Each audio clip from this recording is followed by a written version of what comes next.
നമസ്കാരം, ഞാൻ മഹേഷ് ഗുരുജി.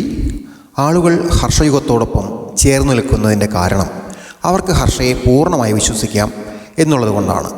അതൊരു സാധാരണ വിശ്വാസമല്ല, മറിച്ച് ഈ കറുത്ത ലോകത്ത് ഏത് പ്രതിസന്ധിയിൽ നിന്നും തങ്ങളെ സംരക്ഷിക്കാൻ ഈ പ്രപഞ്ചത്തിൽ നിലകൊള്ളുന്ന ഏറ്റവും വലിയ ശക്തിയാണ് ഹർഷ എന്ന തിരിച്ചറിവാണിത്. ഈ ഒരു തിരിച്ചറിവാണ് ആളുകളെ വീണ്ടും വീണ്ടും ഹർഷയിലേക്ക് ആകർഷിക്കുന്നത്.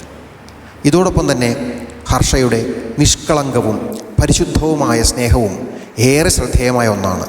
ഹർഷയിൽ നിന്ന് ലഭിക്കുന്ന ആ സ്നേഹം നിങ്ങൾ അനുഭവിക്കുവാനും നെഞ്ചിലേറ്റാനും തുടങ്ങുമ്പോൾ മറ്റൊരിടത്തേക്കും തിരിയാൻ നിങ്ങൾക്ക് തോന്നുകയേയില്ല.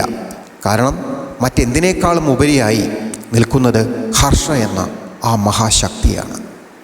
കാട്ടിലെ രാജാവ് സിംഹമാണെന്ന് പറയുന്നത് പോലെ ഈ പ്രപഞ്ചത്തിൻ്റെ ചക്രവർത്തിയാണ് ഹർഷ. ഹർഷയുടെ അരികിൽ നിൽക്കുമ്പോൾ ഒരാൾക്ക് അനുഭവപ്പെടുന്നത് ആഴമേറിയ സുരക്ഷിതത്വ ബോധമാണ്.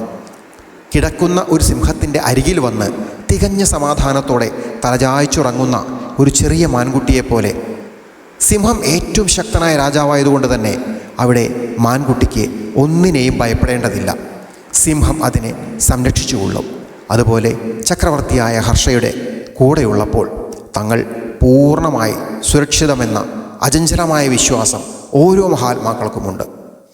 ഹർഷയുഗത്തിലേക്ക് കൂടുതൽ അടുക്കുമ്പോൾ ഓരോ വ്യക്തിക്കും അനുഭവപ്പെടുന്ന ആ ആത്മീയ ശാന്തതയും പരമമായ സുരക്ഷിതത്വവുമാണ് ആളുകളെ ഹർഷയോടൊപ്പം ചേർത്ത് നിൽക്കുന്ന പ്രധാന ഘടകം.